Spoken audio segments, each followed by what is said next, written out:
Today I'm reviewing a luxury apartment in Paris that does a lot of things right and a few things wrong. This one has some real character to it that you can feel right from the front door, and I'm going to tell you everything I like and don't like about it. Let's check out this apartment and see what's inside. So as soon as you walk into this apartment, you're immediately hit with this rich, moody vibe because the walls are painted this deep forest green and all the trim is done in warm brass that gives it this classic Parisian elegance. So it's not trying to be bright or welcoming in the typical way, but instead it's more like stepping into a private art gallery. Now, immediately to your right when you walk in is this travertine console table holding a lattice lamp and a few other pieces of decor. And then mounted on the wall above that is this really moody abstract painting. And it's basically layers of dark gray and black that kind of looks like a stormy landscape. And against this green wall, it adds even more weight to the room. And next to that is this really low leather chair that looks so comfortable to sink into. And then across from the door, there's this other wooden chair that frankly, I wouldn't dare to sit on, but it's also got this brass side table next to it. And so immediately, as soon as you enter the home, you're hit with very bold colors, a variety of different materials, and a ton of texture. And I haven't even mentioned the chandelier yet, which is made of glass and copper tubes in this really unique sort of arrangement. So it's got this industrial meets vintage thing going on that somehow works with the traditional bones of the space. Because even though it's clearly very refined in here, somehow it still feels raw and rugged. Now, this doorway here that's framing the window is also framed itself by these beautiful patinated brass panels that run all the way along the foot of the room, with two more panels midway up the wall and toward the ceiling. Now, you do need to know what you're doing with patinated brass like this, because if you're using acidic cleaning products, it's going to create uneven patches and ruin that cloud smoke surface. So if you put this kind of material in your own home, just make sure you know how to care for it over time so it stays looking good for years. And then the herringbone floor here also picks up this pinkish hue that gives the space another little dash of color, not in an overly saturated sort of way. It just looks natural and just a little surprising. And then in the window, we've got a travertine wash basin sitting right out in the open under the stained glass. And most people would have hidden that sink behind a door, but it's been left visible on purpose because it gives the space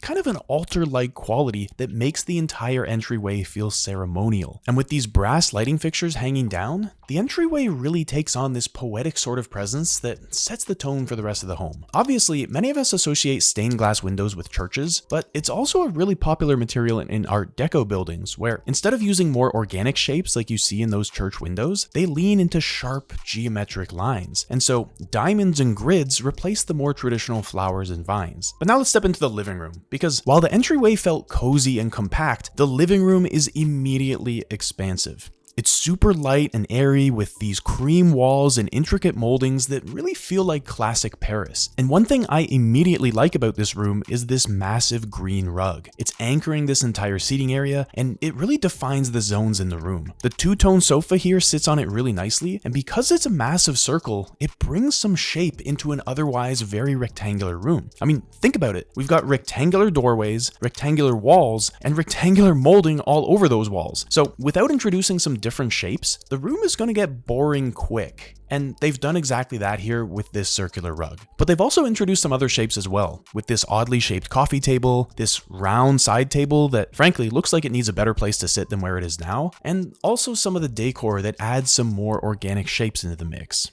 But there are some other small details in here as well. For example, the sofa has this nice fluted base running along the bottom, which is a detail that shows up again in the bathroom and the bedroom, so it's just something really subtle that ties everything together in this home. But they've also done something pretty bold in here, which is they've built this custom travertine platform that sits right in the middle of the floor, and on top of it are these four massive marble panels that are framed in the same patinated brass we saw in the entryway, and they go all the way up to the ceiling. And these can actually rotate, which allows them to act as a bit of a room divider. To be frank, I don't really think that the position of these dividers makes sense because you're not really dividing much. Sure, you do have this seating area next to them, but the only thing you would be dividing that from is the wall on the other side. So the arrangement definitely looks unique, but I don't see a lot of function in it. And personally, it seems like just an aesthetic element to me, and you could actually see it as a negative if you want more light to filter into the room beyond. Now, here in the corner, there's a small desk with a chair facing the rest of the room, and to me, I feel like they didn't quite know what to do with this corner, and so that's how how the desk ended up there, because I can't really imagine anyone getting much work done here, both because the desk is so small, the chair does not look comfortable, and it's just in too busy of a space. So I would have liked to see this tucked away in another room where you can actually get some legitimate work done, not here in the busy living room. Now, if the green rug is the soft pop of color in this room, then the chaise in the corner in this bright emerald green is definitely the strong pop of color, because it's not muted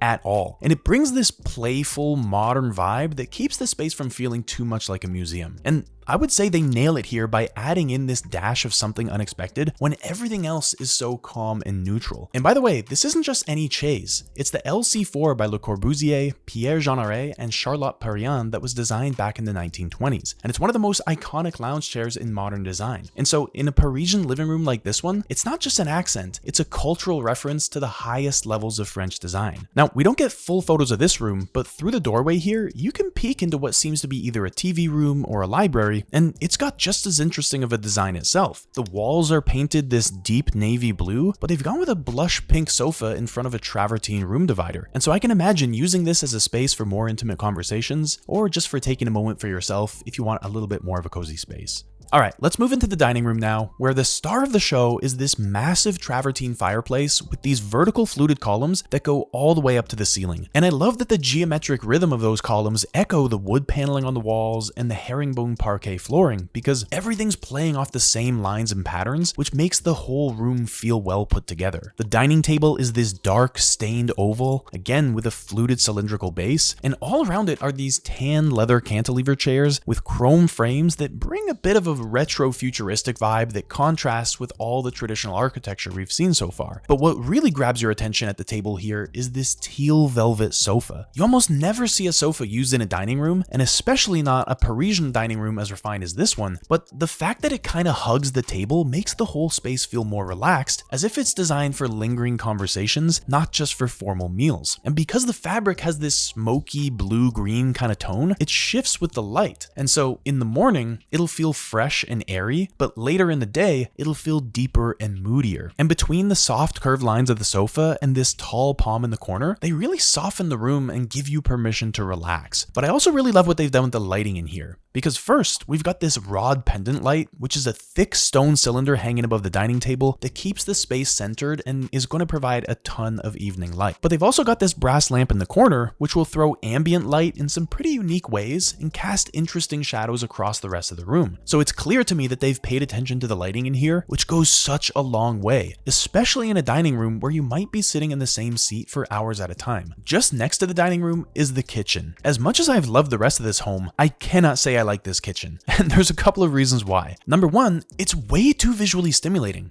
I mean, they've done such a good job throughout the entire apartment of being visually interesting without being overwhelming, but this kitchen, right from the very first moment, is overwhelming. And I can't imagine anyone who would want to spend a significant amount of time in here. And number two, there's no natural light. So they've managed to find the armpit of this apartment and stuff a tiny kitchen in there when you've got so much space, including the incredibly high ceilings throughout all the rest of this home. I don't even know how they found such a tiny phone booth to put this kitchen in. It's an embarrassment to French cuisine. I mean, this is nowhere near large enough to match the rest of the home. So I'm really shocked to see this, and in my books, the kitchen is a huge missed opportunity, and they completely dropped the ball here. But with that out of the way, let's move into the bedroom, where the entire back wall here is covered with what looks like wood paneling, but it's actually made of woven banana leaves, which gives it even more of a natural shine and makes the room feel a little cocooned. And on that back wall is this black rooster painting that's got this old world folk art kind of quality that I actually kind of like. It definitely adds some personality to the room, but because it's black with a neutral background, it doesn't steal the attention of the room in the way that something with more color would. And that's a good thing because the bed itself is also a bit of a showpiece. It's set in a custom leather bed frame that wraps all the way around the bed, including the headboard, and matches with this leather wrapped side table beneath a pendant lamp hanging from the ceiling. And they've contrasted all that with this bold teal carpet. If it were up to me,